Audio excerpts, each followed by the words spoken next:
तीन गति होती है हमारे आदरणीय महाशय जी गुरुदेव, जो इस दुनिया में नहीं है लेकिन उनकी भावनाएं, उनका आशीर्वाद सदैव हमारे साथ जुड़ा हुआ है। धन की तीन गति बता के गए, यानी कि प्रथम श्रेणी जो धन को अच्छे कार्यों में लगाया जाता है, समाज सेवा में लगाया जाता है, धर्म के कार्यों में लगाया जाता है। दूसरी श्रेणी धन को अपने परिवार के विकास के कार्य में लगाया जाता है। और तीसरी श्रेणी धन को व्यसनों में बर्बाद किया जाता है, वो होती है नाशवान। इसलिए धन को स्वच्छ सभ्य धर्म सेवा कार्य में लगाना ही एक मानवता का प्रथम लक्षण होता है। बोलिए भारत माता की जय। अब आपके कार्यक्रम आदरणीय सम्मानित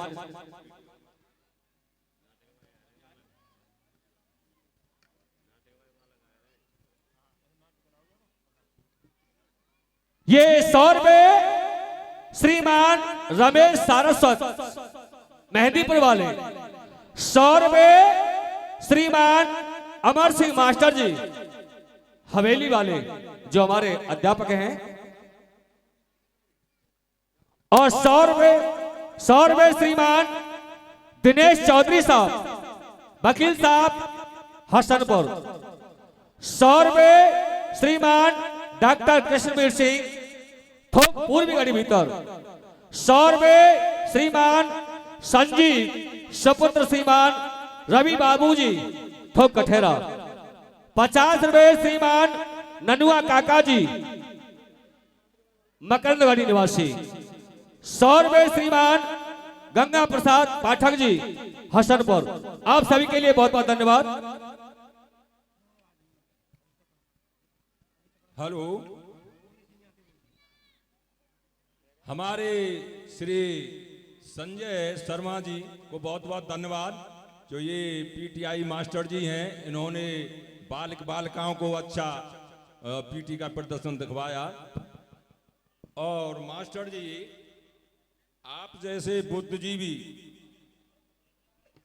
बेटी ही देश का वरदान है, जो शिक्षा दी है आपने, और आगे इसी देते हुए इनका उत्साह बढ़ता रहेगा। इसी क्रम में श्री हमारे श्याम बाबू पूर्व प्रधान जी 2 शब्द कहें।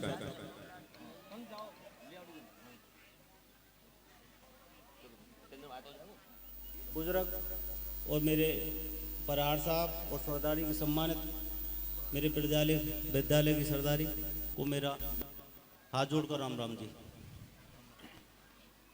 मैं आशा करता हूं कि हमारे प्रबंधक बच्चू सिंह, इन्होंने बहुत शिक्षा का योगदान दिया है और मुझसे पहले सारे वक्तव्य कह चुके हैं। प्रधान जी सबने कहा है कि मैं आशा करता हूं कि इस बच्चों के उज्जवल भविष्य की कामना का राम राम जी।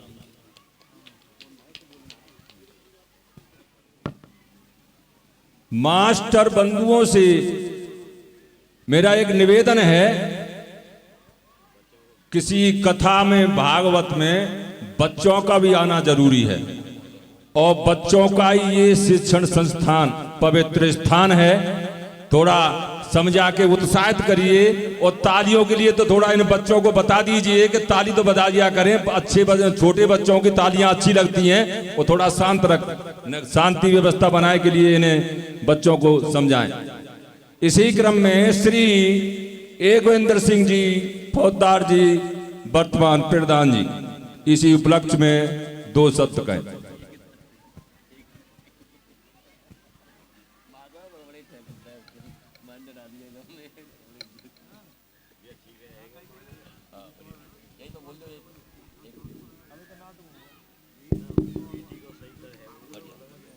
आज इस कार्यक्रम के सम्मानित अध्यक्ष जी, सम्मानित इस जनपद ही नहीं पूरे प्रदेश में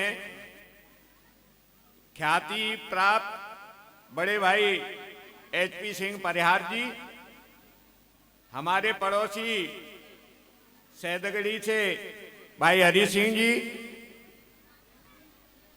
पालखेड़ा से सत्यपाल जी, रामनगला के पूर्व प्रधान जी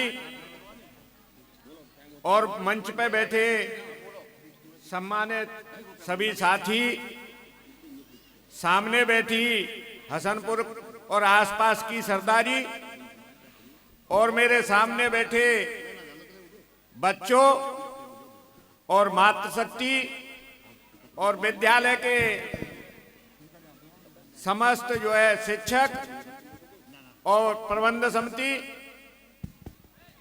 साथियों, आज ये 75वें गणतंत्र दिवस की पूर्व संध्या पर आयोजित जो कार्यक्रम विद्यालय में रखा गया है,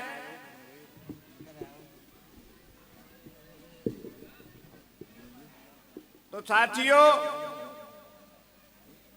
आदरणीय हमारे प्रबंधक जी ने 26 जनवरी से एक दिन पहले इसलिए रख दिया कि बहुत व्यस्तता थी और कार्यक्रम प्रयार जी के भी 26 को और व्यस्त रहे होंगे, तो इसलिए ये एक दिन पहले कार्यक्रम पूर्व संध्या पर आयोजित हुआ है।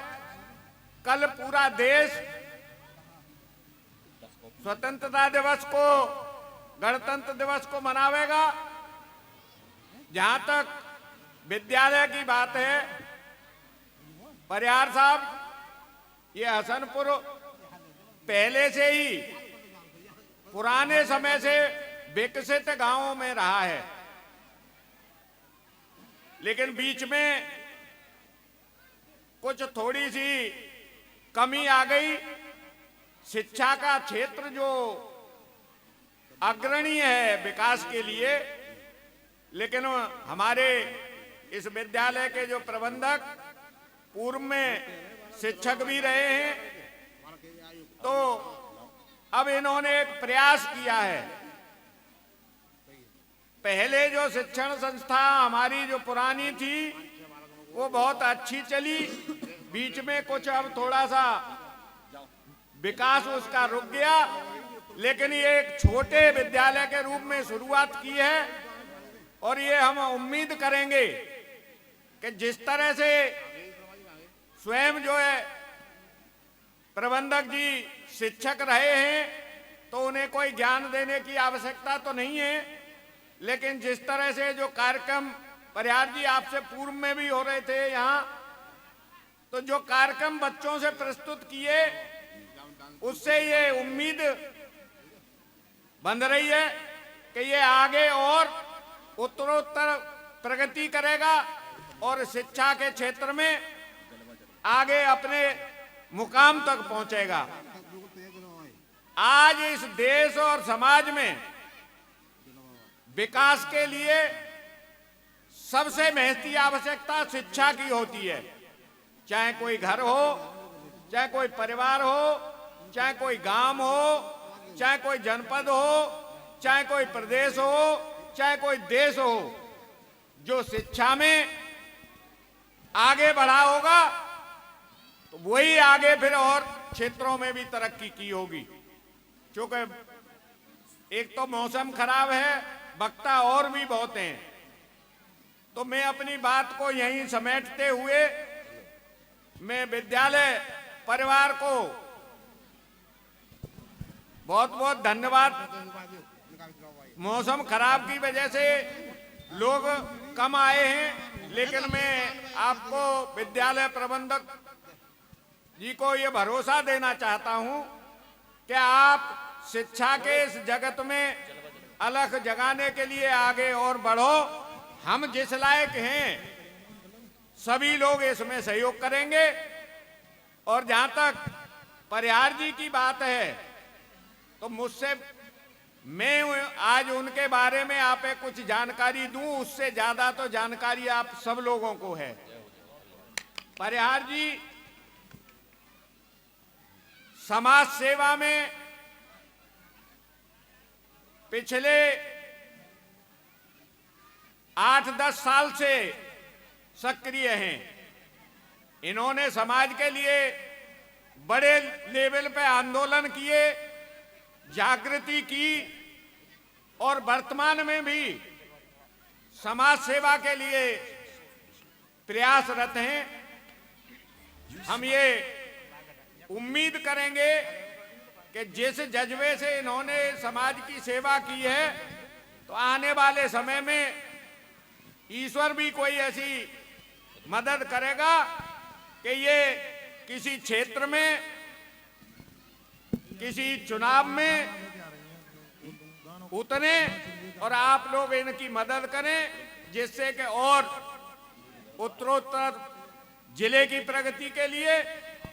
और मैं अनुरोध करूंगा प्रयास जी से कि इस विद्यालय के विकास के लिए भी जो भी शासन प्रशासन, क्योंकि आज के समय में जहां देश और प्रदेश में जिस पार्टी की सरकार है, संयोग से परिहार जी उसी में आजकल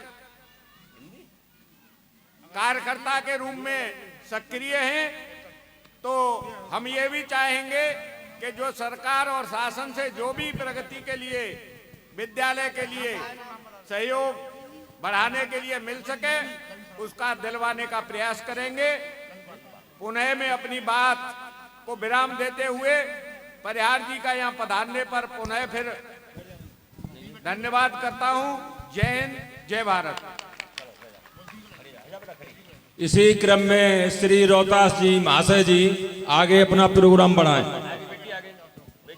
अब मैं आमंत्रित करता हूं कुमारी लबी पाठक, कक्षा 5 को।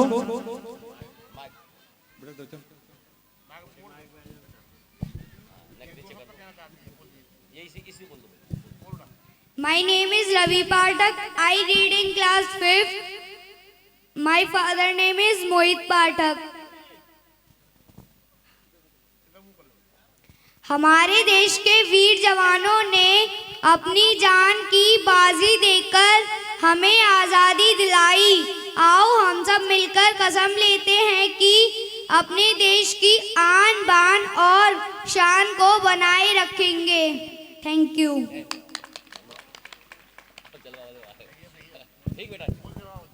बहुत बहुत धन्यवाद। छोटी सी बच्ची ने मंच पर आने का साहस किया। अब मैं आमंत्रित करता हूं, ये गाने की प्रस्तुति देने के लिए आ रही हैं तेरा जलवा जलवा कुमारी अंजलि, प्रिया, ममता, संध्या, प्रियंका, दिव्यांशी, नेहा, वर्षा। एक वरदान है बेटी, देश की शान है। ना समझो इस बोझ, ना समझो इसे तुम बोझ, यही देश का मान है। हर दुख में साथ निभाएगी, पुण्य का भी कर्तव्य निभाएगी। बेटी एक वरदान है, बेटी ही देश की शान है। इसी क्रम में मैं श्री अमीन साहब, चिमन लाल जी भाई साहब से निवेदन करूंगा, दो शब्द कहें। ऐसा है कि जब प्रोग्राम बनी गया है तो बहुत दूर से आए हैं। अब समस्या खड़ी जी हो गई कि एक नाटक हो रहा है इनका, भगत सिंह जी का, तब बीच में बिलवाने का काम कर रहे हैं। या वैसे थोड़ा 5 मिनट तैयार होने में लगेंगे उन्हें आने में।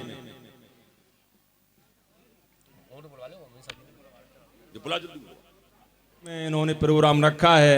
हमारे मुख्य अतिथि श्री HP सिंह परिहारसी दिल्ली से पधारे हैं और समय पे आपने भी हमारी सभा की और संसद संस्थान की शोभा बढ़ाई, इसके लिए आपका बहुत बहुत धन्यवाद। इसी क्रम में 2 शब्द आपसे सुनना चाहते हैं हमारी सरदारी और ये सब मंच पे आसीन बैठे सज्जन।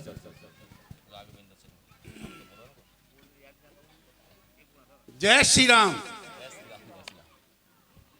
छवि आज विलोक कार्यक्रम की मन में हम लोग हरसते हैं। छात्रों की छटा छाई है घटा, मानो घनश्याम बरसते हैं। ब्रजभूमि पावन परम, वहां पर रामेंद्र भी हंसते हैं। आए हुए सज्जनों का हृदय से स्वागत करते हैं। आप सभी का स्वागत, वंदन, अभिनंदन। और गणतंत्र दिवस की पूर्व संध्या पर सभी को हार्दिक शुभकामनाएं। और शहीदों की चिताओं पर लगेंगे हर बरस मेले, वतन पर मिटने वालों का यही बाकी निशान होगा। दिल के फपोले जल उठे सीने की आग से, इस घर को आग लग गई घर के चिराग से। किनारों का भरोसा था किनारों ने डुबोया, हमारों का भरोसा था हमारों ने डुबोया। चलेंगे तीर जब दिल के तो अरमानों का क्या होगा, नुकीली टोपियों वाले मेहरबानों का क्या होगा। हमारे अमर शहीद वीर भगत सिंह किस तरह आए देश के लिए, अंग्रेजों के लिए काल बनकर आए। अंग्रेजों के लिए भगत सिंह यम बन करके आया। बिजली थी या जादू था, नहीं भेद समझ कुछ पाया। अंग्रेजों के लिए भगत सिंह यम बन करके आया। बिजली थी या जादू था, नहीं भेद समझ कुछ पाया।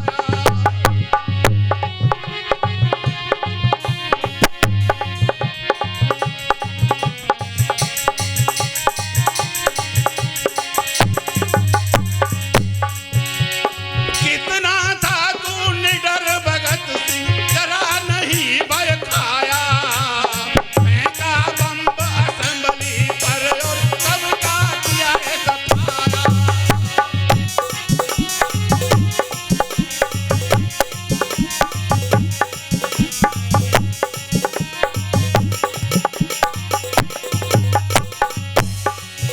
आज जोश में आके सुध बुध भूला, भूल गया रे तन मन की। अब क्या सोचे वीर भगत, बतला रे अपने मन की।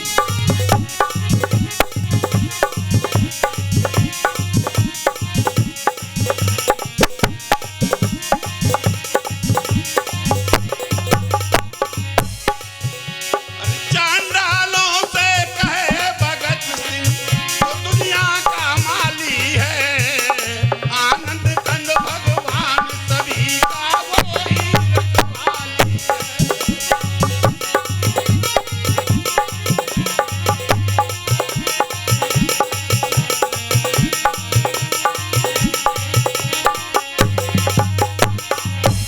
जीव अमर है शरीर फनी है, ये वेदों की प्रणाली है।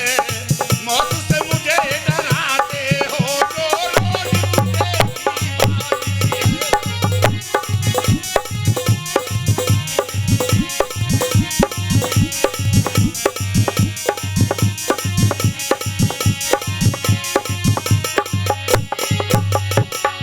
नहीं डरूंगा वही करूंगा राम इंद्र के मन की। अब क्या सोचे वीर भगत, बतला ले अपने मन की।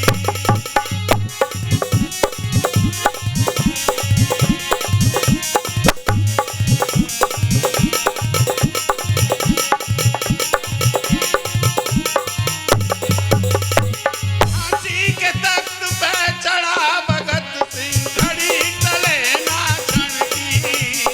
अब क्या सोचे वीर भगत, बतला रे अपने मन की।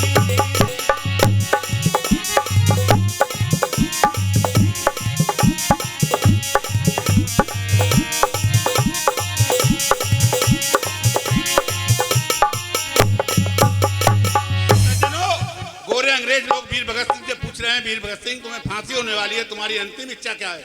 वीर भगत सिंह, मेरी कोई अंतिम इच्छा नहीं है। किससे मिलना चाहते हो? मैं किसी से नहीं मिलना चाहता। मेरी वीर माता को बुलाया जाए जिसने मुझे जन्म दिया है, ताकि मैं देश के लिए शहीद हो जाऊं और माँ मुझे हंसते हुए देश के लिए आशीर्वाद दे। तो उनकी वीर माता को बुलाया जाता है और वीर माता आता ही भगत सिंह में बिफर जाती है। क्या कहती है? अरे बतला दे ओ वीर भगत सिंह, तेरी पूछ रही मैं तारी। और पी कर दूध शेरनी का तिन कैसे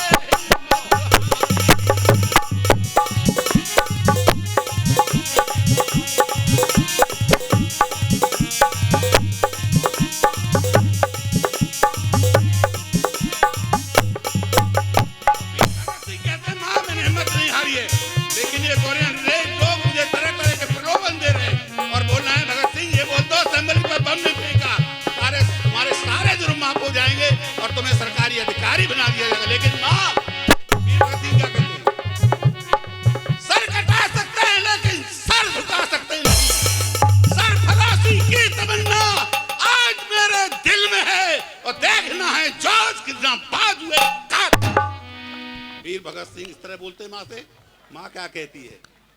अरे देश धर्म पर मिट जाना कोई बढ़कर बात नहीं, और बेशक बेटा फांसी खा तेरी रोके मौत।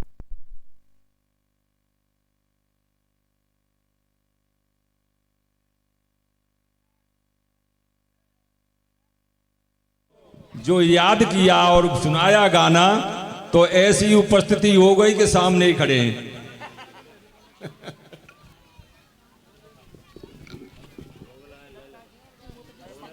समझ प्रस्तुति देंगे। भगत सिंह, तुम्हारा अंतिम समय आ गया है। हाँ, हमें पता है हमारा अंतिम समय आ गया है। अगर तुम माफी मांग लो तो तुम्हारी फांसी टल जाएगी। नहीं, हम माफी नहीं मांगेंगे, देश के लिए मर मिट जाएंगे। तो सुनो मेरी बात। सुनाओ। शाबाश, बहुत अच्छा। फांसी के तख्ते पे खड़ा हो, घड़ी टरे ना क्षण की। अब क्या सोचे वीर भगत सिंह, पूछ लिए ना मन की।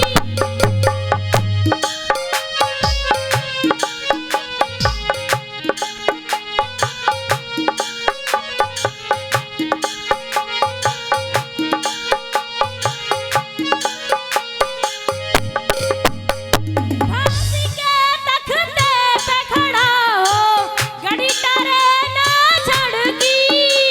अब क्या सोचे वीर भगत सिंह, पूछ लिए ना मन की।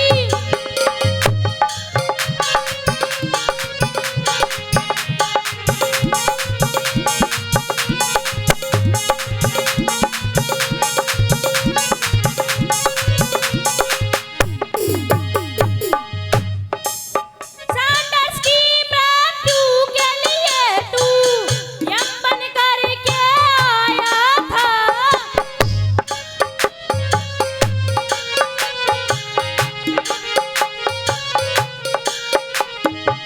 सैंडर्स की मृत्यु के लिए तू यम बन करके आया था। बिजली थी या जादू था तेरा, भेद किसी ने न पाया।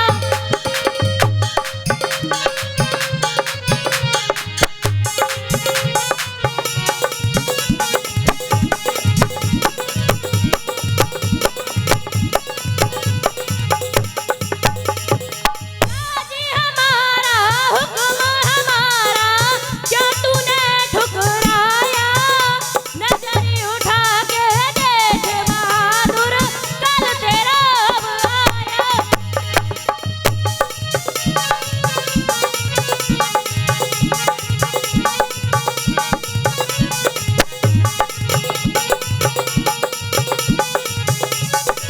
रूपसी अब नहीं चलेगी, भाई और बिया बन की। अब क्या सोचे वीर भगत सिंह, पूछ लिए ना मन की।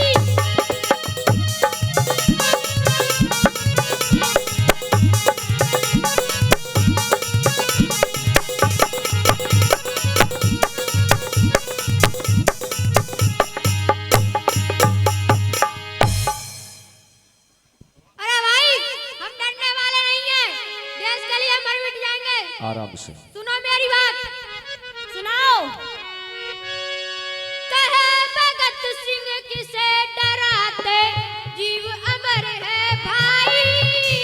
बच्चों जैसी बात करो तुम, कानूनों की गवाही। शाबाश,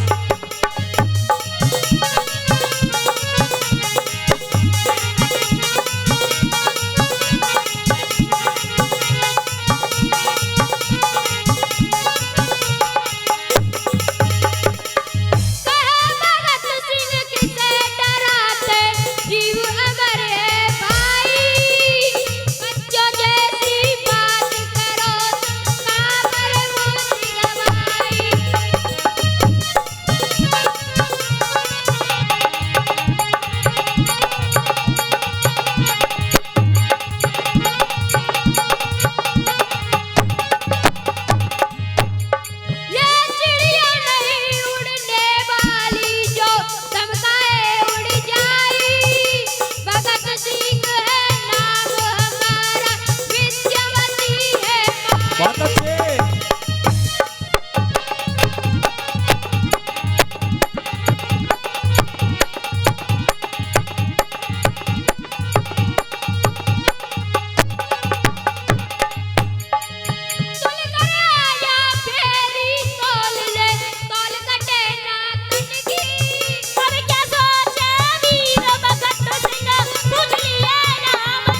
बहुत अच्छे।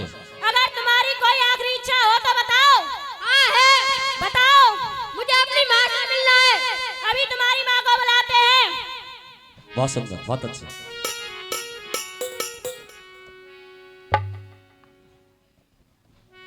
माताजी प्रणाम।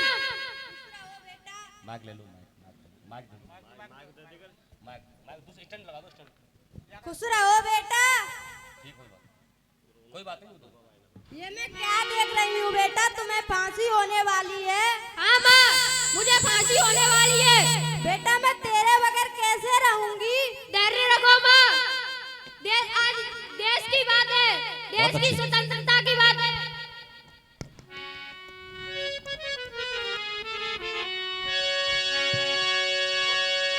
भगत सिंह कहता है, हे माँ। भगत सिंह कहता है माँ, ये माफी मांगने की कह रहे हैं, बताओ आपका क्या विचार है। बहुत सुंदर। माँ, ये लोग माफी मांगने की कह रहे हैं, बताओ तुम्हारा क्या विचार है। बेटा माफी मत मांगना, चाहे देश के लिए मर मिट जाना। बहुत सुनो बताओ। मेरी बात। बहुत सुनाओ। सुंदर।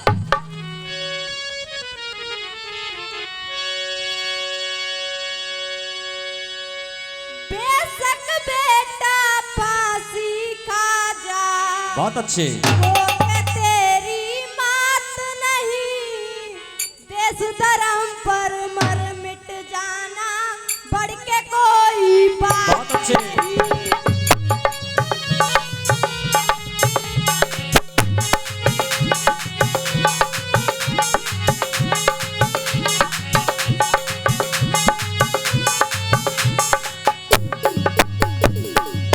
बेशक बेटा फांसी खा जा, रोक तेरी बात नहीं, देश धर्म पर मर मिट जाना, बढ़ के कोई बात नहीं।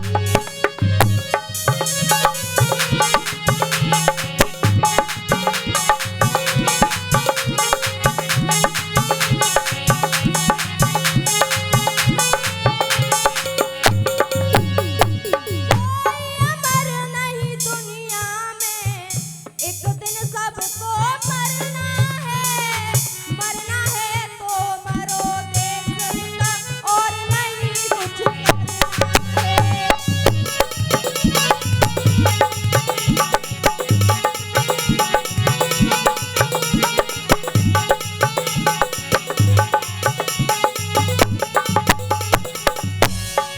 स्वतंत्रता के लिए पुत्र तू फांसी पर चढ़ जाएगा, सच्चा नाम भगत सिंह बेटा तेरा पड़ जाएगा। बहुत अच्छे।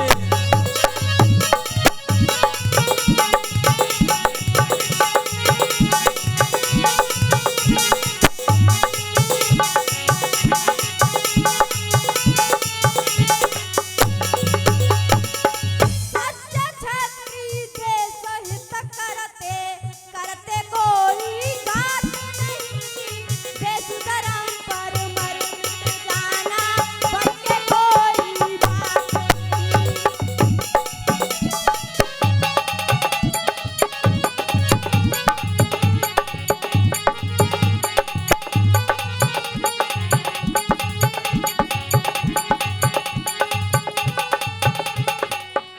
बेशक बेटा फांसी खा जा, रोक तेरी बात नहीं, देश धर्म पर मर मिट जाना, बढ़ के कोई बात नहीं।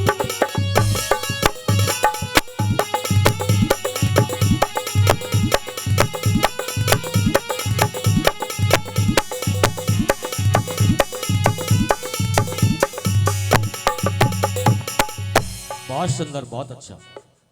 हे भगत सिंह, धन्य तुम्हारी माँ तुम जैसे वीर पुत्र को जन्म दिया है। जय हो। हे भगत सिंह, तुम्हारी और कोई आखिरी इच्छा है? हाँ है, बताओ। मुझे अपनी बहन से और मिलना है। अभी तुम्हारी बहन को बुलाते हैं। ठीक।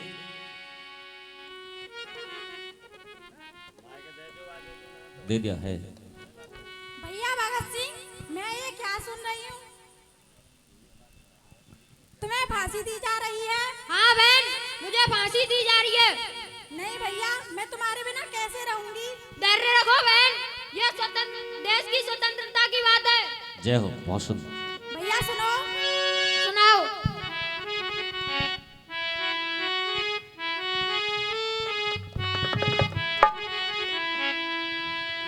भगत सिंह मत रूठे मोते भैया,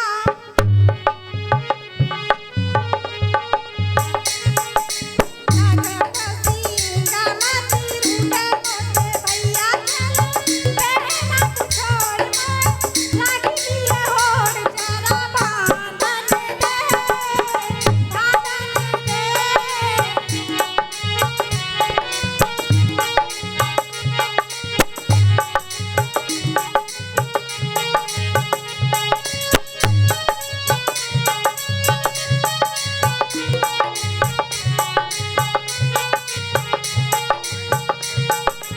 रोवे मत मेरी तू प्यारी प्यारी बहना, बहुत अच्छे।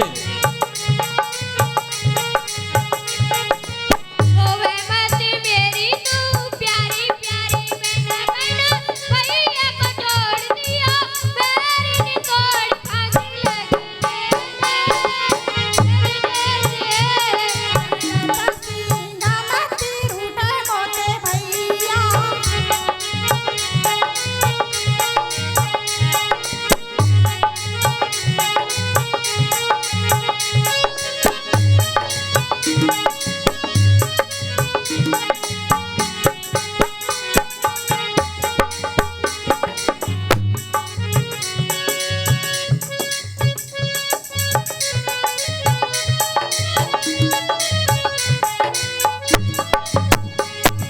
भगत सिंह मां जाए मोर भैया, आवे तेरी याद हो।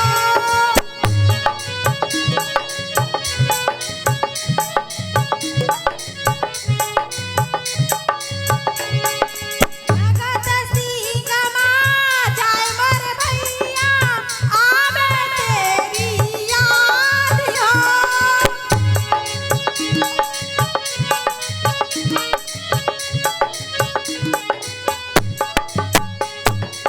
फांसी के तख्ते बैठा दो, मिली तू भुजा पसारी हो। बहुत अच्छे।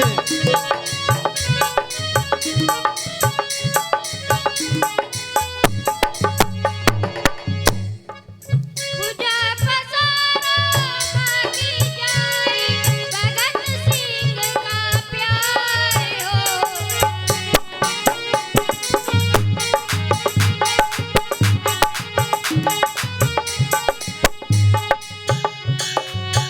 वीर तेरे कोया अंत समैया, चलो बहना को छोड़ मैं राखी दिए होड़ जरा बांधन दे, बांधन दे।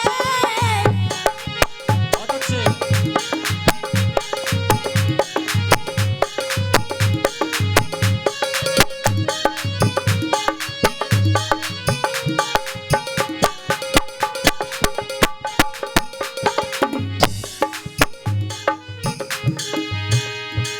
भगत सिंह मत रूठे मोते भैया, चलो बहना को छोड़ मैं राखी दिए होड़ जरा बांधन दे, बांधन दे।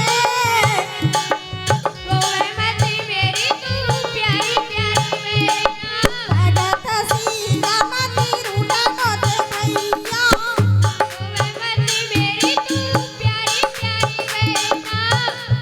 बहुत अच्छे, बहुत सुंदर। और ये 201 रुपए, यानी ये 4 कलाकार हैं आपके समक्ष।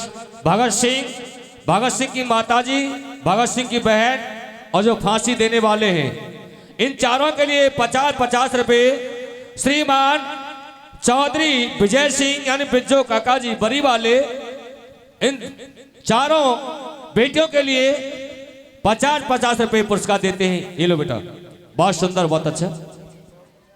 भगत सिंह, धन्य तुम्हारी माँ और तुम्हारी बहन। अब तुम्हारी फांसी का समय हो गया है। हाँ, मैं फांसी के लिए तैयार हूँ। 2 बहुत सुंदर। और ये 101 रुपए श्रीमान परम आदरणीय चौधरी अमीन साहब, श्रीमान आदरणीय चिमन लाल अमीन साहब थोक कठेरा, इन बाल कलाकारों के लिए 100 रुपए से पुरस्कार करते हैं। बहुत बहुत नमन करते हैं, हम आशीर्वाद की कामना चाहते हैं आप सभी से। बोलिए भारत माता की जय।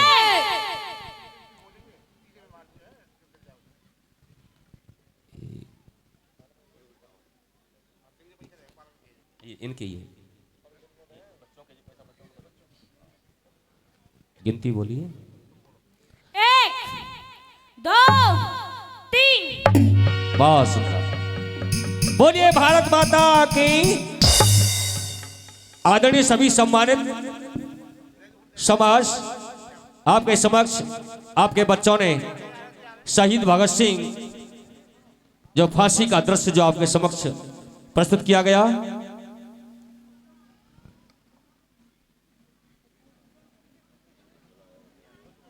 बहुत बहुत धन्यवाद। हमारे शिक्षण संस्थान कमेटी व श्री रोहतास सिंह महाशय जी को बहुत बहुत धन्यवाद, जो नाटकों की और गानों की जो प्रस्तुति की और पीटी का प्रदर्शन दिखाया, उसके लिए आपको बहुत बहुत धन्यवाद है। और इसी क्रम में देशभक्तों से ही देश की शान है, देशभक्तों से ही देश का मान है। हम उस देश के फूल हैं यारो, जिस देश का नाम हिंदुस्तान है। इसी क्रम में काफी समय से इंतजार करते और टकटकी लगाए बैठे हैं हमारे मुख्य आज के अतिथि श्री हमारे एचपीसी परिहार जी भाई साहब की वाणी से 2 शब्द सुनने के लिए हमारी समाज आपकी तरफ निहार के देख रही है। तो आपसे निवेदन है, परिहार जी कुछ कहें।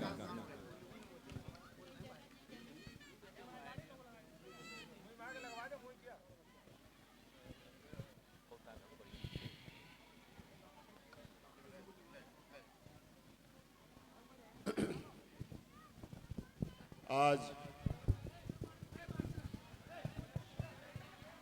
यहाँ बाबा भूदयाल सिंह शिक्षण संस्थान में आयोजित गणतंत्र दिवस की पूर्व संध्या पर ये स्कूल मैनेजमेंट द्वारा आयोजित कार्यक्रम, इस कार्यक्रम में सर्वप्रथम मैं इस देश के लिए इस गणतंत्र दिवस तक पहुंचने के लिए जिन लोगों ने अपनी शहादत दी, जो कुर्बानी दी इस देश को आज़ाद कराने के लिए, मैं उनको अपने श्रद्धा सुमन अर्पित करता हूं और धन्यवाद देता हूं, आभार प्रकट करता हूं यहाँ के मैनेजमेंट को और मार साहब को जो हमें यहाँ पर आने के लिए निमंत्रण लेकर के आए, नेताजी और हैं, मैं नेताजी का नाम भूल जाता हूँ, नेताजी सुंदरपाल सिंह जी, मार साहब बच्चू सिंह जी और डॉक्टर सतपाल जी, कुंतल साहब, इन्होंने मेरे को यहाँ पर बुलाकर ये बच्चों से, आपसे, समाज के सब लोगों से रूबरू होने का मौका दिया।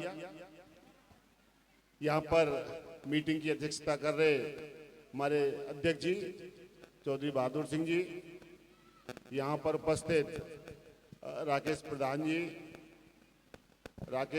जी के साथ में हमारे मुखिया जी महावीर सिंह मुखिया जी, चौधरी हरी सिंह जी, सतपाल सिंह जी, यहाँ उपस्थित योगेंद्र प्रधान जी, चमन सिंह जी और समस्त सरदारी और पूरे क्षेत्र के यहाँ के लोग और यहाँ उपस्थित सभी नन्हे मुन्ने बच्चे, माताएं, बहनों, मैं आपको सभी को अपने हृदय की गहराइयों से यथाउचित आपका अभिवादन करता हूँ। देखिए, यहाँ शिक्षण संस्थान में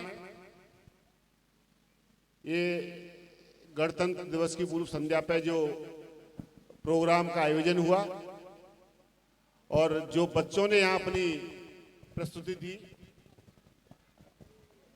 पीटी का प्रोग्राम, जो अपना गायन था, सभी कार्यक्रम अद्भुत। और इससे मालूम पड़ता है कि हमारे संजय शर्मा जी ने और बाकी इनके साथियों ने यहाँ पर कितनी मेहनत बच्चों के साथ की है। और जब इस तरह का प्रयास गुरुओं का बच्चों के साथ होता है तो बड़े ही उत्कृष्ट दिमाग के साथ बच्चे बाहर निकल के आते हैं और वो बच्चे आगे चल करके समाज की और देश की सेवा करते हैं। और हम एक ऐसी धरती पर हैं, एक ऐसे महान पुरुष की एक कर्मस्थली है राजा महेंद्र प्रताप सिंह की। उनकी कर्मस्थली पर तो उन्होंने, जब उनकी शादी हुई, शादी होने के बाद में वो अपने हनीमून के लिए विदेशों में गए और जब विदेशों में जाकर के 1906-07 ईस्वी की बात है, जब वहां पर गए तो वहां जाकर के उन्होंने देखा कि यार ये विश्व में जो तरक्की है, ये विश्व में तरक्की, इस की तरक्की का जो मेन कारण है, हम तो बहुत पीछे हैं। ये तो शिक्षा से ही विश्व में तरक्की है। और जब वहां से वो लौट करके आए तो उन्होंने अपना यहाँ केसी घाट पर अपना जो महल था, उस महल में एक ITI और एक स्कूल खोल करके शुभारंभ किया और वो स्कूल के लिए दान दे दिया।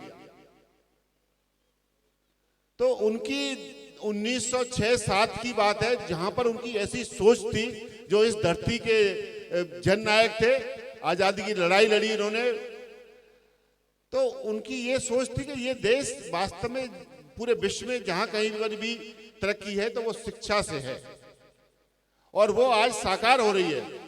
हम सब लोगों ने माना है और सब लोगों ने अब देखा है और पहचाना है कि ये जो तरक्की है वास्तव में ही शिक्षा से है। खेती, हम ग्रामीण क्षेत्र से हैं, खेती एक हमारा एक साधन है, संसाधन है, जिसको हम प्रयोग करते हैं अपने बच्चों की अच्छी शिक्षा दीक्षा देने के लिए। लेकिन आज के समय में ये भौतिकवाद का युग है। हम इस खेती से कभी भी, पहले भी हम खुशहाल जरूर थे लेकिन संपन्न नहीं थे, ऐसे कि इस खेती से ही सब कुछ हो सकता था। खुशहाल भी हम इसलिए थे कि खुशहाल, हमारी आवश्यकताएं बहुत कम थी। आवश्यकताएं कम होने के कारण हम खुशहाल थे। लेकिन आज का समय भौतिकवाद का युग है। इस युग में हमारी आवश्यकताएं और खर्चे इतने हो गए हैं कि उससे, हमारे खेती से उसका काम चलता नहीं है। आज आप देखोगे कहीं पर भी हमारे जो घर में जो बिजली का मीटर लगा हुआ है, हमारे ट्यूबवेल पर जो बिजली का मीटर लगा हुआ है, वो आप देखोगे तो आपके कहीं जो खेती में जो डीजल प्रयोग होता है उससे कम है। और जहां पर भी आज आपका बच्चा मोटरसाइकिल पे, आज तो कोई साइकिल पे चलता नहीं है, मोटरसाइकिल पे चलते हैं, जो मोटरसाइकिल पर आप चलते हो उसका बिल आप देख लेना, उसका पेट्रोल कितना जलता है और आपके ट्रैक्टर का डीजल कितना जलता है खेत में, वो चेक कर लेना आप एक बार। आपके बच्चे का या आपके परिवार का जो मोबाइल का रिचार्ज है, उसका खर्चा आप एक बार जोड़ करके देखना पूरे साल का, तो आपको लगता है कि भाई हम इन खर्चों को इस खेती के सहारे से हम नहीं सहन कर सकते। तो इसलिए हमें शिक्षा की आवश्यकता है। और अच्छा है जब हम शिक्षित बनेंगे तो शिक्षित इंसान, और शिक्षा के साथ साथ में उसमें संस्कार भी आएंगे। तो एक बात जरूर है, कभी भी जो शिक्षित है उसका शोषण नहीं हो सकता। और जिसमें संस्कार हैं उसका कभी पतन नहीं हो सकता। शिक्षा के साथ साथ संस्कार भी हमारे अंदर बहुत आवश्यक है। और वैसे भी आप देखेंगे यहाँ पर जितने भी लोग उपस्थित हैं, जो बच्चे यहाँ उपस्थित हैं, कोई भी बच्चा ये कहे कि मैं बड़ा होकर के खेती करूंगा, कोई भी एक बच्चा हाथ खड़ा करके उठाए कि मैं बड़ा होकर के खेती करना चाहता हूं, नहीं है। और कोई भी माँ बाप जितने बुजुर्ग यहाँ बैठे हुए हैं, कोई भी कह के बताए कि जी मैं बड़ा होकर के, मेरा बच्चा जब बड़ा हो तो मैं चाहता हूं वो अपना प्रोफेशन, अपना व्यवसाय खेती को चुने।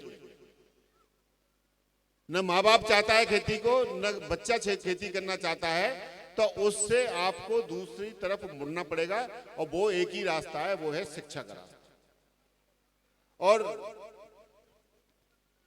शिक्षा के साथ साथ आपके संस्कार, हमने शिक्षा के ऊपर जो खर्चा कर रहे हैं, हमारा समाज, हमारे ब्रज क्षेत्र में हम जो शिक्षा के ऊपर खर्चा कर रहे हैं, उससे ज्यादा हम अपनी सामाजिक कुरीतियों पे खर्चा कर रहे हैं। समाज में बहुत सारी कुरीतियां ऐसी व्याप्त हैं जिन कुरीतियों का वास्तव में हमारे समाज को त्याग कर देना चाहिए। कुछ प्रथाएं ऐसी हैं जो समय समय पर समाज अपनी प्रथाओं को बदलता रहता है, लेकिन अब 21वीं शताब्दी में जाकर के भी हमारे समाज में कुछ ऐसी प्रथाएं भी व्याप्त हैं जिन प्रथाओं को हम आज तक कैरी कर रहे हैं, और उसको जब हम आगे लेके जा रहे हैं तो उससे हमारे समाज में उन्नति का रास्ता रुकता है। उससे हम अपने बच्चों को ध्यान नहीं देते, लेकिन हम लगे रहते हैं कि इन प्रथाओं को हम मेंटेन करें, कैसे भी हम मृत्यु भोज को कंटिन्यू करें, हम दहेज प्रथा को चलाए रखें, हम नशा को करते रहें, हम शिक्षा की तरफ ध्यान नहीं दें। इसी ऐसी प्रथाओं से ये हमारे समाज का आगे बढ़ना बड़ा मुश्किल होता है।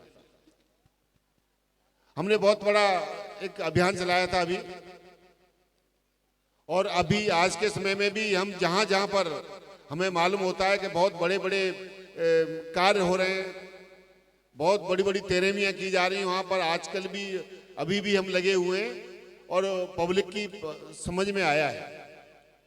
और मैं कहता हूं कहीं पर भी हमारे वैदिक रीति रिवाज में कहीं पर भी ऐसी कोई चर्चा नहीं है कि जहां पर तेरहवीं होती है। और तेरहवीं का एक हवन तो जरूर प्रायोजन है, लेकिन ऐसा कहीं नहीं है कि इतने लोगों को भोजन कराया जाए, पूरे जिले को कराया जाए या पूरे तहसील को कराया जाए या अपने गांवों को, पाल को कराया जाए, ऐसा कहीं नहीं अभी। लेकिन इसमें क्या है, कुछ लोग सक्षम है, इस तेरहवीं को कर सकते हैं, लेकिन जो सक्षम है उनके यहाँ पर जो भोजन करने आ रहा है वो बेचारा हो सकता है वो गरीब हो, वो सक्षम नहीं हो, और कल को वो अपने पिताजी के गुजरने पर तेरहवीं नहीं कर पाए और फिर उसको समाज तायना दे कि तुमने अपने पिताजी की तेरहवीं नहीं की। और हमारे समाज में ऐसे ऐसे लोग भी हैं जो कहने से भी चूकते नहीं है। अगर जिसने अपने बाप की तेरहवीं नहीं की है और वो जाकर के पांच में बैठ जाता है कहीं निमंत्रण में, तो उसको साथ साथ कह देते हैं कि भाई इसके सामने 2 पत्तल डाल देना, इसके पिताजी भी राख में ही पड़े हुए हैं अभी। क्या हमारा समाज ऐसा है जो ये कहता है कि जी तेरहवीं करने से ही राख से बाहर निकलेगा आदमी? अरे अगर तेरहवीं करने से ही राख से बाहर निकलता है तो ये समाज तेरहवीं उसकी भी करे जो जवान 18 साल का, 15 साल का या 16 साल का मर गया है, तो उसकी भी तेरहवीं करे, क्योंकि उसकी भी वो आत्मा राख में ही है, उसकी आत्मा नहीं निकली है अगर इसी से निकलता है तो। लेकिन ये हमने अपनी ऐसी प्रथाएं बना ली है। हम आदिकाल में आदिवासियों की तरह जीते हैं। अभी भी कुछ ऐसी जातियां हैं, जिम्बाब्वे में देखेंगे, वो साउथ अफ्रीकन कंट्रीज में देखेंगे, जब आदमी मर जाता है उनके यहाँ पर वो आदमी के मांस को भी खाते हैं और वहां पर उसके आसपास आग जला करके वो कच्ची दारू पीते हैं वहां पर और नाच गाने करते हैं, उसके भी मांस को खा लेते हैं। क्या हम उस जीवन में जी रहे हैं? अरे हमने कितने रीति रिवाज बदल दिए। हमारे गांव में जब शादी होती तो गांव में बारात 3 दिन रुकती थी, अब 3 घंटे नहीं रुकती है बारात। क्या ये समाज ने बदला नहीं? ये रिवाज भी तो समाज ने बदली। हम बैठा करके परोसते थे, खाना खिलाते थे, भोजन कराते थे। आज हम भोजन कराते हैं किसी को? हम भोजन डालते हैं, बस एक टेबल पर रख दिया, खा जाओ। तो ये प्रथा भी हमने बदली। जब हम इन प्रथाओं को समाज बदल सकता है तो बाकी की प्रथाओं को, बाकी की रीतियों को, रिवाजों को क्यों नहीं बनेगी? और मैं तो ये कहता हूं कि जब आपका बुजुर्ग, देखिए किसी भी तरह से आयोजन करने के लिए अपने घर पे, परिवार में खुशी के इतने मौके होते हैं, खुशी को खुशी की तरीके से मनाइए और जो दुख है उसको दुख की तरह से मनाइए। लेकिन आप दुख में भी खुशी मनाते हैं। अभी कोई बुजुर्ग गुजरता है तो बड़ा जोर जोर से, हमारी लड़कियां हैं, रिश्तेदार हैं, बड़े रोते रोते आएंगी। महिलाएं तो ऐसी दरवाजे से ही अपना मुंह सिर पटकती रहती हैं कि हाँ जी ये मर गया जी, बा बोल रहे, फलाना रहे, ढिकाना रहे। और जब तेरह भी होती है तो वही महिलाएं ढोलक में डांस करती हुई आती हैं। ऐसा क्या हो गया जी? 12 दिन में आप अपने पूर्वज को भूल गए? उसको 10-12 दिन का ही मोह था क्या? वो उसी दिन का मोह था रोने का? 13वीं वाले दिन ढोल बजा के नाच रहे हैं आप, और 13वीं से पहले नाचते गाते हुए और रोते हुए आ रहे हैं कि बा बोल रहे, अम्मा रे, फलाने रे, दादा रे, मर गए रे, ये हो गया जी। तो ये कैसा समाज है? झूठा समाज है हमारा। हम किस गलत फहमी में जी रहे हैं? देखिए, ये जो हवन 13वीं का जो कार्यक्रम है वो इसलिए है, जो शोकाकुल परिवार होता है, जब कहीं पर सोवर होता है और सूतंग होते हैं, सोवर और सूतंग में घर में गंदगी होती है, उसके लिए घर को पवित्र करने के लिए कुछ समय के बाद में उसमें वहां पर हवन किया जाता है। जिसके घर में मौत हुई है उसके घर में कोई नहाता है ना, धोता है ना, ढंग से सफाई होती है ना, कुछ होता है। जब लगता है कि भाई अब चले गए सब लोग, ये आना जाना बंद हुआ, सब लोगों ने अपनी श्रद्धांजलि दी, उसके बाद में हवन करके हम अपनी जीवन को लाइन पर लेके आते हैं। ऐसे ही जब सोवर होती है, सोवर में भी जब जच्चा बच्चा की जब सोवर खत्म होती है तो हवन करके हम अपनी जीवन को अपनी लाइन पर लेके आते हैं।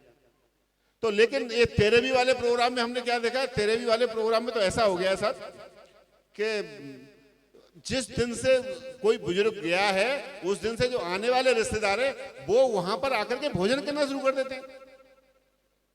वहां 13 दिन 13वीं होती है सब कुछ जगह, तो वो जो 13 दिन की 13वीं होती है वो तो बड़ी खतरनाक 13वीं है सब। अरे ये समाज में प्रथा ये तब थी खाना खिलाने वाली, वो भी पड़ोसी खाना खिलाते थे। जब कोई आदमी आगरा से आ रहा है और आगरा से उसको माठ पहुंचना है, ट्रेन नहीं थी, बस नहीं थी, मोटरसाइकिल नहीं थी, गाड़ी नहीं थी, कहीं तांगे में बैठे, कहीं कट्टा में बैठे, किसी में बैठे, तब आते थे तो अड़ोसी पड़ोसी वो रिश्तेदारों को खाना खिलाते थे इस आत्मा को, प्राणी को जीवित रखने के लिए। आज 1 घंटे में घोर घोर अभी मोबाइल पे, फोन पे बात होती है, अभी कोई मरा नहीं, और 1 घंटे के अंदर अंदर, 2 घंटे के अंदर अंदर पूरे रिश्तेदार इकट्ठे हो जाते हैं। और जो आदमी अभी 1 घंटे में राय से लेकर के यहाँ फिरने आ रहा है और वो आदमी भी सोचता है मैं यहाँ खाना खा लूं बैठ करके। अरे महाराज 1 घंटे में तुम यहाँ पहुंच गए और तुम भूखे चले आए अपने घर से। क्या ये है हमारा समाज? वो है हमारा समाज। ये कहता है जिसके घर में मौत हुई है, मैं समाज उसको मानता हूं, जिसके घर में मौत हुई है उसके घर में 13 दिन तक चूल्हा नहीं चलने दे समाज। कि तुम्हारे घर में गमी हुई है, तुम्हें दुख है और तुम दुख में, शोक में हो, हम तुम्हारे यहाँ 13वीं, जब तक 13वीं नहीं होगी तब तक तुम्हारे घर में चूल्हा नहीं चलेगा, चाय भी, दूध भी और खाना भी हमारे घर से आएगा। वो है सही समाज, वो है आदर्श समाज। ये समाज क्या है? ताकता रहता है। गांव के भी 10-20 बड़े बूढ़े और नातेदारों के संग में वो भी सुबह से आगे बैठ जाते हैं, चलो वहीं पर चल रही है, तई चल रही है। एक यहाँ पर हरोला गांव है, वहां पर हमारी भांजी भी आई हुई है, उनके पिताजी एक्सपायर हुए तो साहब यहाँ तो मिठाई पूरा भी चल रहा है, मिठाई भी चल रही है, पूरी भी चल रही है। वो मेहमान मानने को तो राजी नहीं हुए लेकिन मिठाई और पूरी और खिला रहे उनको जो फ्लेवर आने वाले। ये क्या है साहब? किस तरह? नहीं, आप 13वीं मत करिए। जो 13वीं में आप जो पैसा लगाते हो उस पैसे को अपने परिवार के उत्थान पर खर्च करिए। आप मत लगाइए किसी मंदिर में, आप मत कहीं दान दीजिए कि जी मंदिर में कमरा बना दो, वहां कमरा बना दो, स्कूल में कमरा बना दो, यहाँ कुछ नहीं करिए। आप पहले जो पैसा 13वीं के लिए आप बचा के रखे हो या जिस पैसे से आप 13वीं करना चाहते हो, पहले अपने बुजुर्ग की इतनी सेवा करो, अपने बुजुर्ग की इतनी सेवा करो उसके बुढ़ापे में कि मैं 13वीं तो करूंगा नहीं लेकिन बुढ़ापे में उसकी इतनी सेवा करो, जब यमदूत उसको बुलाने आए और बोले चलो तुमको अब स्वर्ग में चलना है तो मने कर दे यमदूत से, नहीं मेरा स्वर्ग मेरी संतान के पास है, मैं वहां नहीं जाऊंगा। उस लेवल की आप सेवा करिए। बुजुर्ग को बुढ़ापे में आप बांट लेते हो। ऐसे ऐसे लोग हैं जो अपनी माँ को बड़े भाई के पास और पिता को छोटे भाई के पास, दोनों उनको जीते जी बांट लेते हैं, एक जगह खाना नहीं खिलाते, वो फिर समाज को खाना खिलाते हैं। शर्म आनी चाहिए। जो माँ बाप को एक जगह के पर खाना नहीं खिलाते बुढ़ापे में, वो तेरे भी करते हैं, पूरे समाज को खिलाते हैं। शर्म आनी चाहिए। अरे ऐसा है साहब, ये समाज में कमरे के घर के अंदर चारपाई, उम्र बढ़ी तो फिर बैठक पे चारपाई, जब बैठ और उम्र बढ़ी तो फिर चौतरा पे चारपाई, और उम्र बढ़ी तो फिर नौरे में चारपाई। जिस बुजुर्ग को आप घर में से निकाल निकाल करके वो गैया वाले नौरे में पहुंचा दिया बुढ़ापे में, और जब तुम्हारे पोते की बहू जाती है उसकी वहां पर दूध काटने, वो कहता है कि बेटा मेरे को एक सिर में दर्द है, कोई कॉम्बी फिल्म की गोली दे देना, तो वो पता क्या कहती है, अरे ये बूढ़ा और न मरे न मांसोले। मतलब जिसको कॉम्बी फिल्म की एक गोली देने के लिए भी आपके बहुएं उनको ताने मारती हैं, आप उनकी तेरेवी कर रहे हो। ऐसा नहीं, आप तेरेवी कर रहे हो अपनी मूंछों में ताप देने के लिए। आप तेरेवी कर रहे हो कि मेरे पास पैसा है। आप तेरेवी कर रहे हो कि मेरे को जिला पंचायत का चुनाव लड़ना है, मेरे को प्रधानी का चुनाव लड़ना है, मेरे को ये चुनाव लड़ना है, मेरे को वो चुनाव लड़ना है। ये तेरेवी उसकी हो रही है, और आपकी इस तेरेवी के चक्कर में बाकी लोग पिछे जा रहे हैं। हमारा मानना है नहीं, आप जो तेरेवी का पैसा आप इकट्ठा करके रखे हो, उससे पहले अपने बुजुर्ग की सेवा करो, उसके बाद में अपने बच्चों की शिक्षा के ऊपर खर्च करो, फिर उसको अपने घर बनाने पे खर्च करो, मंदिर में कमरा बनाने पे नहीं, किसी स्कूल में दान देने पे नहीं। पहले अपने बच्चों का रहन सहन, उसका आवास सही करो, और उसके बाद पैसा बचता है तो अपना व्यवसाय करो। और जब व्यवसाय से बहुत ज्यादा पैसा आपके पास आता है तो उसको आप समाज के ऊपर, अपने स्कूल के ऊपर, मंदिर के ऊपर तब खर्च करो। अच्छी शिक्षा दो, अच्छे कपड़े पहनाओ बच्चे को, तेरहवीं के क्या चक्कर में पड़े हो। अपने बुजुर्ग की अच्छी सेवा करो, और आपके पास सब कुछ है, आपके पास अच्छी स्कूल में बच्चे पढ़ते हैं, अच्छा घर है, अच्छा व्यवसाय है, सब कुछ है, फिर भी जेब में से पैसा फटे जा रहे हैं, निकले जा रहे हैं, ठीक है ना। तो थोड़ा बहुत उसमें से समाज के ऊपर खर्च करो, और लगता है कि नहीं और मेरे पास पर्याप्त धन है, तो फिर ऐसा करो, अपने बुजुर्ग की तेरहवीं मरने के बाद मत करो, उसके जीते जी करो। अरे आप कार्ड भेजते हो, बड़े शोक के साथ सूचित करते हैं, दुख के साथ सूचित करते हैं, हमारे नाना जी की, ताता चाचा ताऊ जी की, फलाने की देहावसान हो गया है, और आप ब्रह्म भोज करने आए। अरे कैसा ब्रह्म भोज? अरे मृत्यु का कैसे ब्रह्म भोज हो गया भाई? कैसे प्रसाद हो गया वो? उस चिट्ठी का भी सब, जब हम छोटे से थे, पता नहीं अब कोना फाड़ देते हैं चिट्ठी का, हाँ कोना फाड़ देते हैं चिट्ठी का। और जब निमंत्रण आता था, हम छोटे से थे, जब पढ़ने जाते थे, हमारे पिताजी पढ़ाते, देखना बेटा किसका नौता है ये, कि फलाने का है। अच्छा वो मर गया है, तो इस चिट्ठी को फाड़ दो। क्यों फाड़ दे? क्यों फाड़ते उसको? ये अशुभ है। अरे जिस चिट्ठी पर निमंत्रण लिख के आया है उसका कोना फाड़ दिया, वो चिट्ठी अशुभ है। चिट्ठी को जेब में नहीं रखते, आप फाड़ के फेंक देते हो, और उस खाने को खाते हो, आपकी आत्मा गल नहीं जाती उससे? वो खाना शुभ नहीं है। आपकी आत्मा क्यों नहीं सड़ जाती उस खाने से? जिसका निमंत्रण अशोक, जिस चिट्ठी को आप रख नहीं सकते, दुख के साथ सूचित कर रहा है अगला आदमी, उसके दरवाजे पे जाके आप खाना खा रहे हो? नहीं, आप सूचित करिए हर्ष के साथ, खुशी के साथ। आपके पास सब कुछ है, पर्याप्त है, आप खुशी के साथ सूचित करिए। मैं हर्ष के साथ सूचित करता हूं, मेरे पिताजी की आयु 90 वर्ष हो गई है, मेरे पिताजी की आयु 75 साल हो गई है, मेरे पिताजी की आयु 80 साल हो गई है, और मेरे पिताजी का फलाने फलाने दिन जन्मदिन है, मैं जन्मदिन मना रहा हूं। और पूरे समाज को हर्ष के साथ नोतिए, और फिर उनको जिमाओ अपने दरवाजे पे,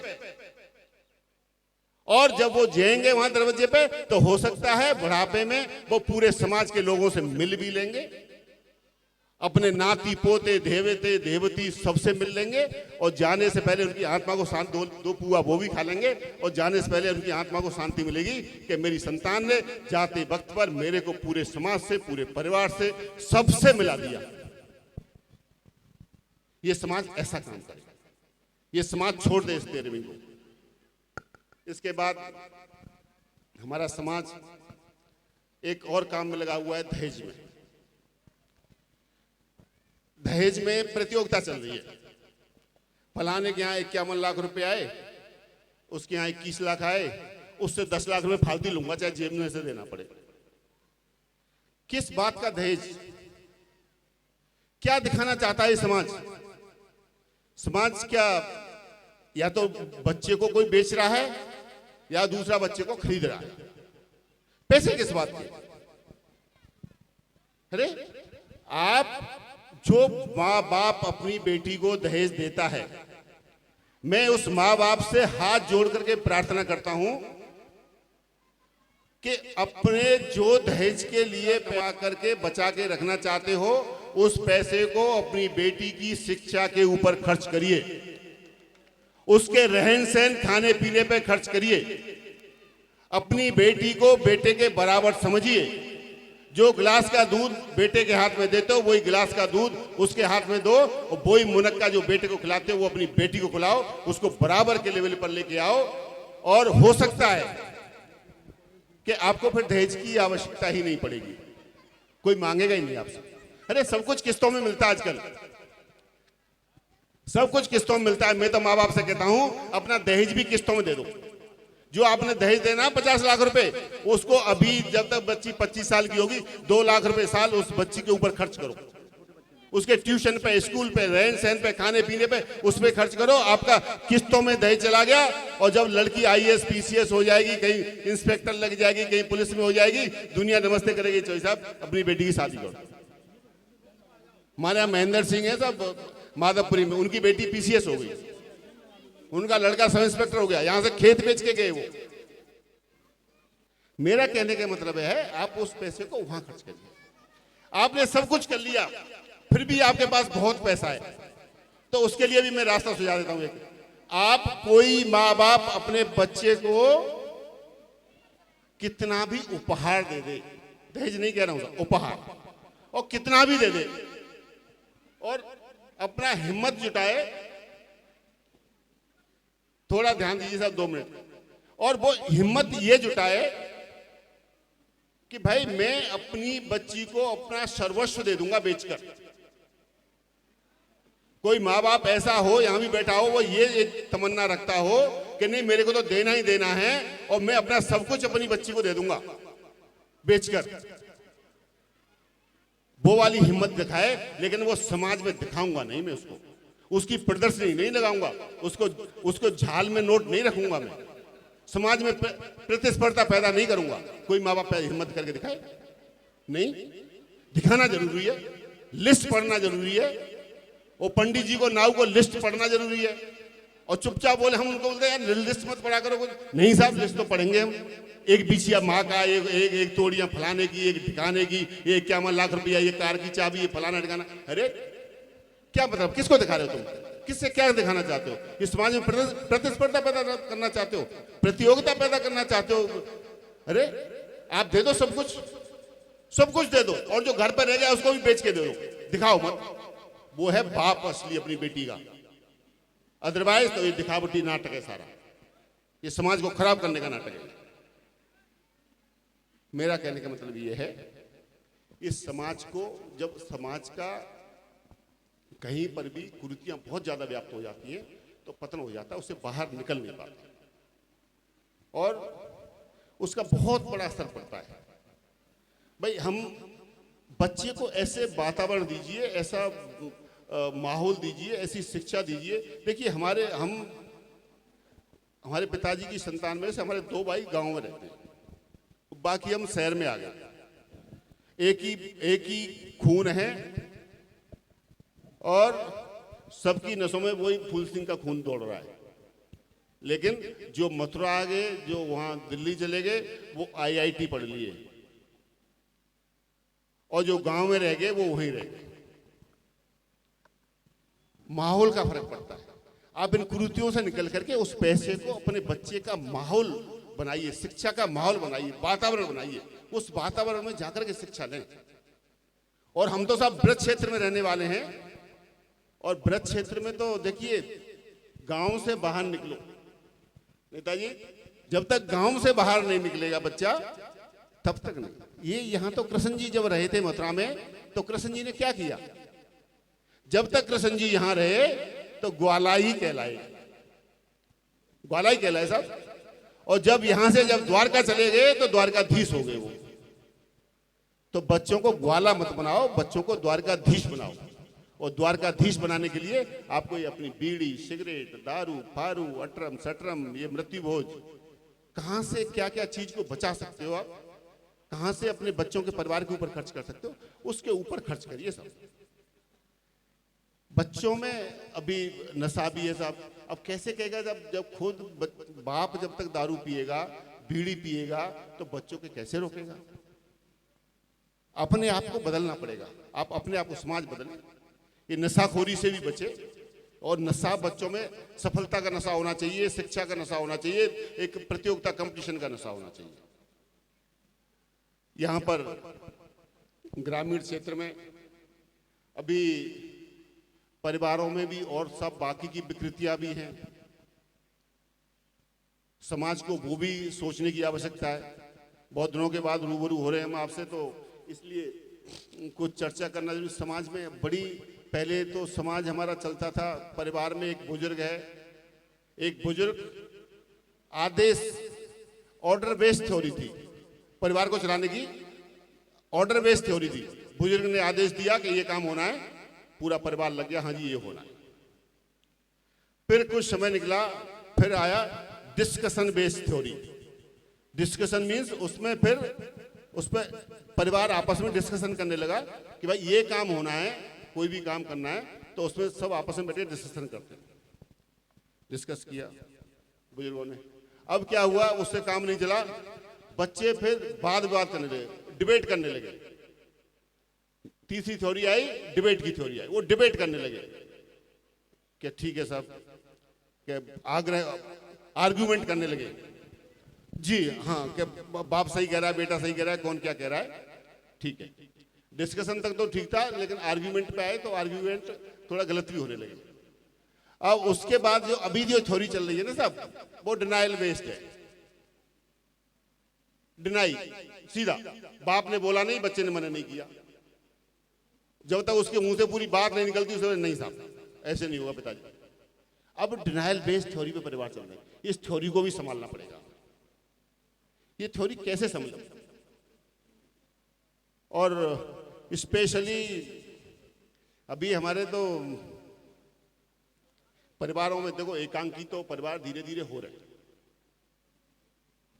ठीक है, लेकिन उसका एक तरीका है, उसका एकांकी परिवार का होने का एक तरीका है। लेकिन हमारे यहां तरीका क्या चल रहा है अभी? जिसको अलग होना होता है ना, पहले वो लड़ना शुरू करता है। ऐसे नहीं, भाई भाई से ये नहीं बोलेगा साहब मैं चलो अलग हो जाता हूं, तुम अलग हो जाओ ना। पहले बहू बहू से लड़ेगी, भाई भाई से लड़ेगा, वो उससे लड़ेगा। पहले उसका बैकग्राउंड तैयार किया जाता है, प्ले ग्राउंड। पहले बैटल ग्राउंड बनाया जाता है घर को, कि कैसे कैसे पहले लड़ा जाए, और लड़ा करके फिर कहते अब अलग होंगे। अरे महाराज प्रभु, और तुमने जो होना है, तुमने जो करना है वह पहले ही कर लो। इस थ्योरी को भी आपको गंभीरता से सोचना पड़ेगा। इससे बड़ा नुकसान होता है समाज का भी और परिवारों का भी। और देखिए, आप मास्टर बच्चू सिंह जी ने यहाँ पर विद्यालय चला रखा है, बहुत बढ़िया विद्यालय। ऐसा भी नहीं है कहीं पर, हम भी टाट पट्टी वाले स्कूल में पढ़ के आए साहब, और यूपी बोर्ड से ही पढ़े हैं। कोई बोर्ड खराब नहीं, कोई मीडियम खराब नहीं, कोई किताब खराब नहीं, कोई क्षेत्र खराब नहीं। जहां गुरुओं का समर्पण और जहां बच्चों में, देखिए जब तक गुरु को आप भगवान का रूप मानोगे तब तो आपको शिक्षा मिलेगी। और जिस दिन बच्चों ने भगवान का रूप नहीं माना, गुरु को गुरु नहीं माना, तो उसके बाद शिक्षा ग्रहण करना बड़ा मुश्किल हो जाएगा। आपकी जो शिक्षा है श्रद्धा से ही मिलती है, श्रद्धात लभते ज्ञानम। और जब तक गुरु के प्रति श्रद्धा नहीं होगी तब तक शिक्षा नहीं मिल सकती। गुरुओं का पूरा सम्मान किया जाए। गुरु गोविंद दो खड़े कागे लागों पाए, बलिहारी गुरु आपने जाने गोविंद दिए बताए। तो ईश्वर से भी ऊपर का रूप माना गया है। तो मैं गुरु को भी कहता हूं कि गुरु जी को जब ईश्वर से भी बड़ा रूप दिया गया है तो गुरु को भी उस हिसाब से ही परिश्रम करना चाहिए, उसी हिसाब से कार्य करना चाहिए। और बच्चों का एक बात जरूर है, यहाँ बैठे हुए उनके अभिभावक भी बैठे होंगे। देखिए, जब तक आप बच्चे को शाम को जब घर बच्चा आता है और बच्चे को पूछोगे नहीं कि तुम क्या पढ़ के आए बेटे, तब तक बात नहीं बनती साहब। शहरों में क्या है, हमारे बच्चे पोते हैं, बच्चा स्कूल से आया नहीं, एक गिलास दूध पिया, एक रोटी खाई, उसके बाद ठक से 5-10 मिनट के लिए कहीं टीवी बैठ गया, कुछ बैठ गया, उसके बाद हम सीधा का सीधा उसकी माँ बैठती है कि नहीं बता क्या पढ़ा है तूने, कल क्या पढ़ेगा। और हम यहाँ क्या करते हैं, हम हंगाने पे बैठे रहेंगे, कहीं बीड़ी पीते रहेंगे। भाई कुछ तो सक्षम है पढ़ाने के, कुछ ऐसे हैं जो पढ़ा नहीं सकते, लेकिन वो भी घर से दूर बैठे रहेंगे। जबरदस्ती में क्यों बैठे हो हंगाने पे? अरे जो आने वाली पीढ़ी है आप उसको संभाल लो, आपका सारा जीवन संभल जाएगा। आप उसको जरूर पूछिए, आप सिर्फ गुरु के ऊपर ही मन डाल दीजिए, सर नहीं पढ़ाया होगा ये वो। आपने तो किताब खोल के नहीं देखी, उसने आपने तो पूछा ही नहीं घर कब आया, कैसे आया, क्या लेके आया। बच्चे को जरूर पूछे, माँ बाप जरूर पूछे। जो टाइम आप बीड़ी में, गप मारने में, ताश खेलने में लगाते हो, उस टाइम को निकाल करके वहां पर लगाइए। और जो ताश की जो क्लास चलती है चौपालों पर, मैं तो कहता हूं इस गांव में कुछ ऐसे बच्चे भी हैं, ऐसे बुजुर्ग भी हैं जो वहां पर पढ़ा सकते हैं। वहां पर ताश की क्लास तो जब चल जाती है, ताश वाले तो ऐसा खाना खाने भी नहीं जाते घर, रोटी भी मंगाने की भी इच्छा ये करते हैं कि यहीं भाई ताश चल रहे हैं तो यहीं ले आओ रोटी। तो ताश की जगह पर जब चारपाई पे बैठ करके आप फिजिक्स और मैथमेटिक्स की चर्चा करने लगोगे तो आपके बच्चे, कोई शहर हो चाहे कोई मेट्रोपॉलिटन सिटी हो, उससे भी ऊपर जाएंगे। इतनी क्षमता बच्चों में है, लेकिन प्रयास आपको साथ में करना पड़ेगा। उसको त्यागें, अपने सारे कुरीतियों को त्यागें।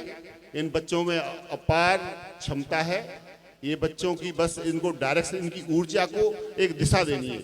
ऊर्जा की दिशा देने का कार्य गुरु का भी है और अभिभावक का भी है। कोई अपना पल्ला नहीं झाड़ सकता उससे, न गुरु न अभिभावक, ये है। और मैं इस स्कूल के प्रांगण की सफलता की बहुत अच्छी तरीके से यहाँ कार्य हो रहा है। जिस तरीके से बच्चों ने अपनी प्रस्तुति जो फिजिकल एक्टिविटीज में जो यहाँ पर दी है, तो इसका मतलब यहाँ जब तक अनुशासन नहीं होता तब तक कुछ होता नहीं है। अनुशासन है विद्यालय में और बच्चे आगे जाएंगे, उनकी उज्जवल भविष्य की कामना करता हूँ। और मैं अपनी तरफ से इन बच्चों के और स्कूल के लिए अपनी तरफ से मैं 51,000 रुपये का एक डोनेशन देता हूँ, तो उसको आप रखें। और उसके अलावा जो बच्चों ने यहाँ परफॉर्मेंस किया है उनके लिए 5100 रुपये में पुरस्कार के रूप में इस विद्यालय के प्रबंधन को देता हूँ। और आशा करता हूँ आप इन को, बच्चों को ही नहीं पूरे समाज को दिशा देंगे। समाज के सब लोग यहाँ उपस्थित हैं। बहुत समय हो गया है, बहुत सर्दी का मौसम है, बहुत छोटे छोटे बच्चे हैं, लेकिन संजय शर्मा जी ने जो बच्चों को अपने क्षेत्र, जो भी आपने यहाँ पर बच्चों ने दिखाया है, किया है, मुझे लगता है आपकी बहुत अच्छी मेहनत है। और देखिए, धन कम हो सकता है इस प्रोफेशन में, तनख्वाह कम हो सकती है इस प्रोफेशन में अध्यापक की, लेकिन अध्यापक की संतुष्टि का लेवल, पैसे को कोई खा नहीं रहा। धीरू भाई अंबानी भी यहीं छोड़ के चले गए, ठीक है, और बाकी के लोग भी यहीं छोड़ जाएंगे, हम भी यहीं छोड़ जाएंगे, आप भी यहीं छोड़ जाओगे, ठीक है। और जो माँ बाप पैसे जोड़ने पर लगे हुए हैं और जो बच्चों के ऊपर ध्यान नहीं देते हैं, वो भी यहीं छोड़ जाएंगे। हो सकता है वो 10 करोड़ छोड़ जाएं, बच्चों पर ध्यान देंगे तो हो सकता है 9.5 करोड़ छोड़ जाएंगे। बस इतना ही तो फर्क है। कोई 100 करोड़ छोड़ जाएगा, बच्चों के ऊपर ध्यान देगा तो हो सकता है 1 करोड़ कम छोड़ जाएगा। बच्चों के ऊपर पूरा जितने ज्यादा से ज्यादा खर्च कर सके खर्च करें। और इसके अलावा आपके पास कोई धन नहीं है और लड़का लड़की में कभी अंतर नहीं करें साहब, ये हमारी हाथ जोड़ के प्रार्थना है। हाँ, जो हम बच्ची को जहाँ शिक्षा दे रहे हैं वहीं बच्चे को शिक्षा दें। अभी तो ऐसा हो गया है, बच्चा तो पढ़ रहा है DPS में, लड़की पढ़ रही है प्राइमरी स्कूल में। ये कोई बात है क्या? ये माएँ भी तो बात कर देती है, ले बेटा तू पहलवान है, ले तू निम्पनिया दूध पी ले, तू ऐसे दूध पी ले। ये क्या है? ये माएँ करती हैं, ये गलत है बिल्कुल प्रथा। जिस बच्ची को आगे चल के परिवार को जन्म देना है, जिस बच्ची ने आगे आने वाले परिवार की बुद्धि का विकास करना है, उसको तुम दूध कम पिला रहे हो, उसको शारीरिक रूप से भी आप तंदुरुस्त नहीं होने दे रहे हो। बहुत बहुत धन्यवाद साहब। मार साहब, नेताजी आपको बहुत बहुत धन्यवाद। हेलो परियार जी, बहुत बहुत धन्यवाद। कुरीति के ऊपर प्रकाश डाला, और प्रकाश की तो बात ही क्या है, हमारी समाज के जो वरिष्ठ लोग हैं उन्होंने इस पे भी प्रकाश डाला का कुरीतियों को रोकने की कोशिश की और कार्य किया भी नहीं, और उस पद चिन्हों पे आपके में प्रचार प्रसार भी कर रहे हैं और गांव समाज में हाथ जोड़ के प्रार्थना भी कर रहे हैं। हाँ जी, हमारे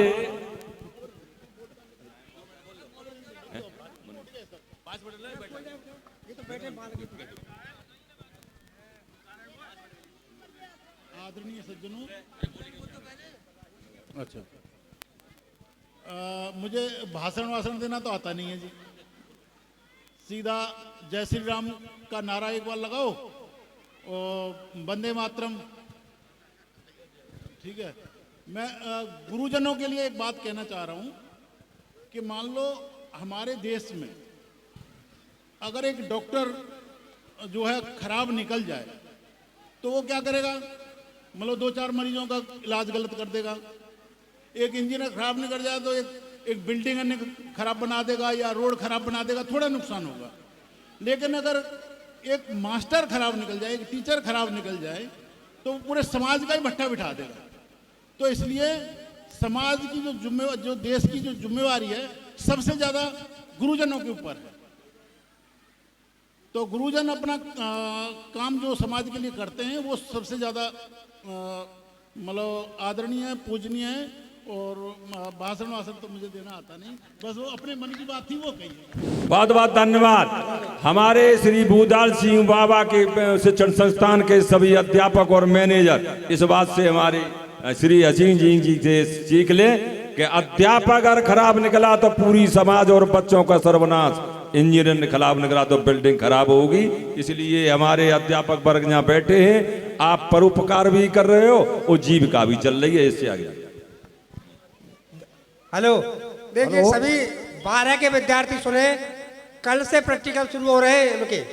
12 के विद्यार्थी अपना गांव पालखेड़ा का मैं रहने वाला हूं, और जो चौधरी साहब ने अभी यहाँ पर जो बातें बताई, जिन चीज़ों पर प्रकाश डाला, मैं उसका एक सक्रिय सदस्य हूं।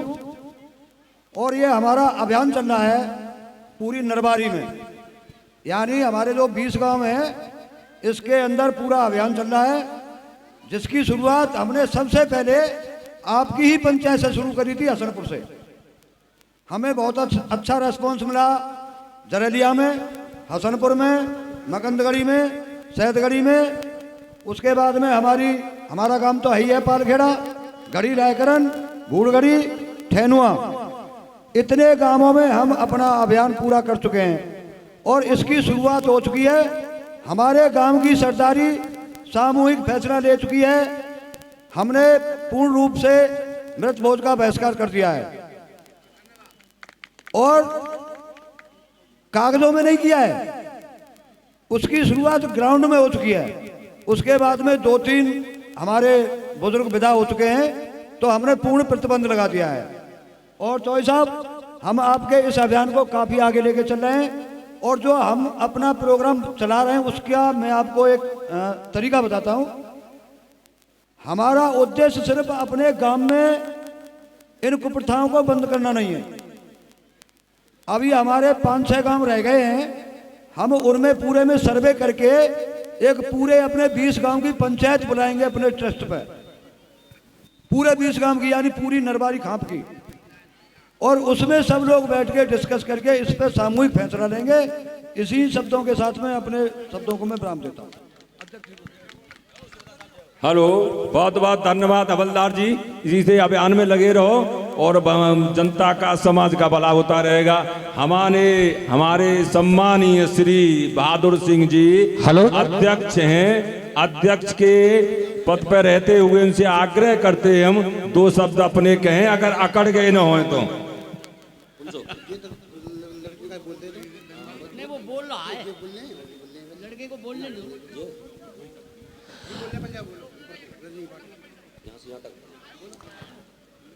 आदरणीय सभी सम्मानित समाज बंधु थोड़ा धन और देंगे। 100 रुपये श्रीमान। बोल बोल बोल बोल बोल अरे बोल, अरे बोल जिंदा है। अध्यक्ष जी से पहले बोला जाता है, बाद में अध्यक्ष जी होते हैं।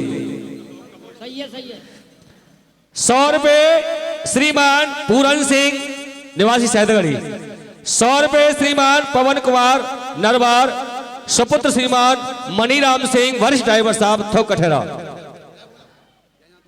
ये तो भूल गए फिर। 200 रुपये श्रीमान अभिषेक चौधरी। सुपुत्र श्रीमान सुभाष सरपंच साहब हसनपुर। 100 रुपये श्रीमान राजकुमार कविता के पिताजी यानी सैदड़ी निवासी। 200 रुपये श्रीमान सतीश प्रधान जी पालखेड़ा वाले। 100 रुपये श्रीमान नाहर मिस्त्री हसनपुर निवासी। 100 रुपये श्रीमान रजनी पाठक निवासी इकू। 100 रुपये श्रीमान नत्थू सिंह निवासी मोदीपुर। 100 रुपये श्रीमान विजयपाल सिंह बरीवाले। 50 रुपये श्रीमान देवेंद्र सिंह थोक कठेरा। इन सभी के लिए बहुत बहुत धन्यवाद। और 100 रुपये आदरणीय श्रीमान ओम प्रकाश शर्मा जी गुरुदेव मकंदड़ी वाले। आप सभी के लिए बहुत बहुत धन्यवाद। अब बुलवाइए जिनको बुलवाना। हेलो, हाँ जी, आज बड़े धन्यवाद की बात है, जितने बार यहाँ आगंतुक महोदय हैं सबके लिए हमारी तरफ से साष्टांग दंडवत प्रणाम है कि और आपने हमारे ऊपर बहुत बड़ी कृपा की, जो कि आज आपके ने बहुत टाइम के बाद हमें दर्शन दिया। और ऐसे ही मैं आशा करता हूँ कि कभी कभी आते रहना, हम पे बड़ी मेहरबानी होगी आपकी। ये जो प्रोग्राम 75वां गणतंत्र दिवस मनाया बच्चू सिंह प्रधान जी की कृपा से, उसमें सबने बढ़ चढ़ के भाग लिया। बहुत बहुत धन्यवाद। और मैं आशा करता हूँ कि ऐसे प्रोग्राम आगे भी होते रहें। हमारी तो यही सबके लिए मनोकामनाएं। जय हिंद, जय भारत।